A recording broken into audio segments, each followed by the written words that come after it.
దేవుని అడగండి.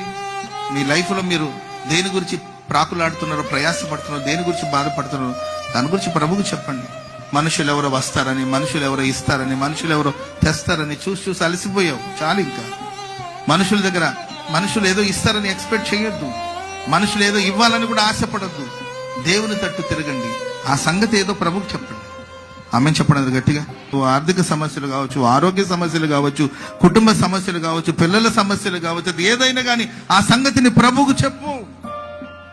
మనుషుల చుట్టూ తిరగడం మాను. మనుషుల వైపు చేతులు చాపడం మాను. దేవుని ప్రజల చేతులు ఎల్లప్పుడూ పైనే ఉండాలి. ఇది నమ్మాలి మనం. స్తోత్రం చెప్పడం గట్టిగా.